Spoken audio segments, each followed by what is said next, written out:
કૌભાંડીઓ તેમની જાળ પાથરવા માટે કોઈનો સહારો જરૂરથી લે છે। મોટા ભાગે એમાં નેતાઓની સંડોવણી સૌથી વધુ હોય છે। બીઝેડનો કૌભાંડી એવો ભૂપેન્દ્ર ઝાલા પણ ભાજપ નેતા બનીને ફરતો હતો।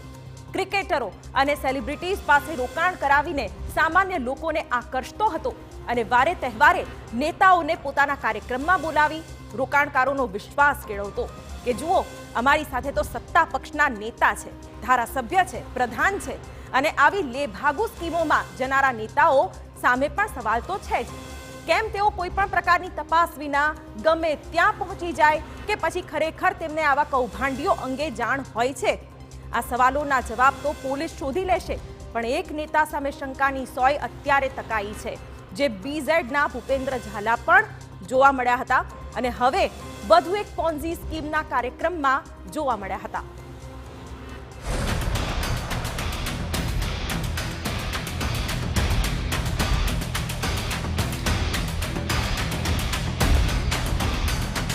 પહેલા બીઝેડના કાર્યક્રમોમાં ગયા,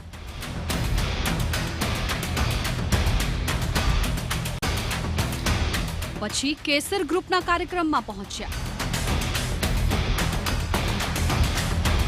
નેતાજીને પોન્ઝી સ્કીમ સાથે કોઈ સંબંધ છે?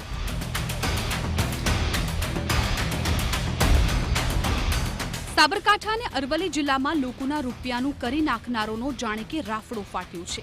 બીઝેડમાં હજુ તપાસ ચાલી જ રહી છે, ત્યાં વધુ એક આવી સ્કીમ પણ સામે આવી, જેનું નામ છે કેસર ગ્રુપ।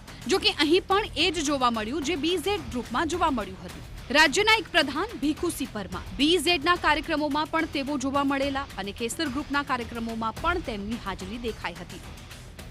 બીઝેડ ગ્રુપ ઉપર સીઆઈડી ક્રાઇમ દ્વારા કાર્યવાહી શરૂ કરી। આ સાથે જ અનેક એવા સંચાલકો હતા કે જે તેના જેવી જ પોન્જી સ્કીમ ચલાવતા હતા અને તેની સાથે વિદેશ પ્રવાસ અને મોંઘા ફોનની જાણે કે એક પ્રકારે ઓફર અને લોભામણી લાલચો આપીને રોકાણકારોને આકર્ષતા હતા। આ આકર્ષણમાં કશું જ બાકી રાખવામાં નહોતું આવતું। જે બીઝેડ ગ્રુપ સાથે વારંવાર પ્રધાન ભીખુસિંહ પરમાર જોવા મળતા હતા, એ જ ભીખુસિંહ પરમાર આ ગ્રુપની ઓફિસ જ્યારે હિંમતનગરમાં શરૂ કરવામાં આવી ત્યારે પણ એ કાર્યક્રમમાં જોવા મળ્યા હતા।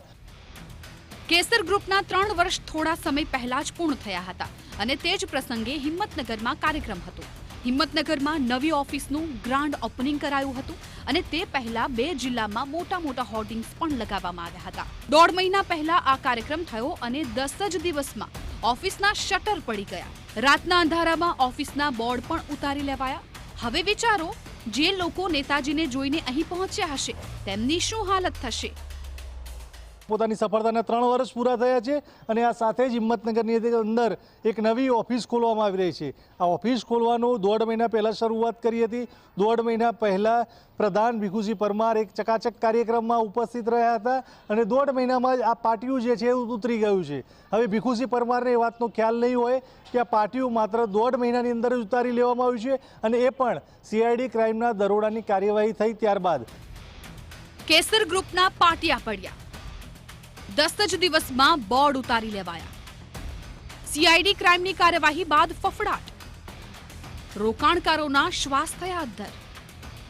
પોન્ઝી સ્કીમના સંચાલકો રોકાણકારોને પોતાની જાળમાં ફસાવવા માટે નેતાઓ અને અધિકારીઓને પોતાના કાર્યક્રમમાં મહેમાન તરીકે બોલાવે છે અને આકર્ષણ ઊભું કરે છે। આવા કાર્યક્રમમાં જનારા કોઈ પણ વ્યક્તિએ 2 વાર વિચાર કરવો રહ્યો કે તમારા ભરોસે વિશ્વાસ કરનારાઓના પૈસા ક્યાંક ડૂબી તો નથી રહ્યા ને? બીઝેડ ગ્રુપના પણ વખાણ પ્રધાને કર્યા હતા અને કેસર ગ્રુપના પણ વખાણ કરવા પહોંચ્યા હતા, પરંતુ સીઆઈડી ક્રાઇમની કાર્યવાહી સાથે જ હિંમતનગર સહિત સાબરકાંઠા અને અરવલ્લીમાં આવેલી પોન્ઝી સ્કીમના શટર પડી ચૂક્યા છે। જેમની કરતૂત કાળી છે એવી તમામ ઓફિસો ટપોટપ બંધ થઈ રહી છે અને પાટિયા ઉતરી ગયા છે, જેને લઈને હવે રોકાણકારોના શ્વાસ અદ્ધર થઈ ચૂક્યા છે કે પોતાની મૂડીનું શું થશે? હવે સવાલ એ છે કે રોકાણકારોએ ચકાચક સ્કીમો અને પ્રધાનને કાર્યક્રમમાં ઉપસ્થિત જોઈને અસમંજસ સર્જાઈ હતી કે પોતાની મૂડી જે છે તે ઊંચા વળતર સાથે સલામત રહેશે, પરંતુ હવે સવાલ એ છે કે સંચાલક રાતોરાત ગાયબ ક્યાં થઈ ચૂક્યા? હવે આ વાતને લઈને પણ તપાસ થાય તેની પણ રાહ જોવામાં આવી રહી છે। અવનીશ ગોસ્વામી, TV9 હિંમતનગર।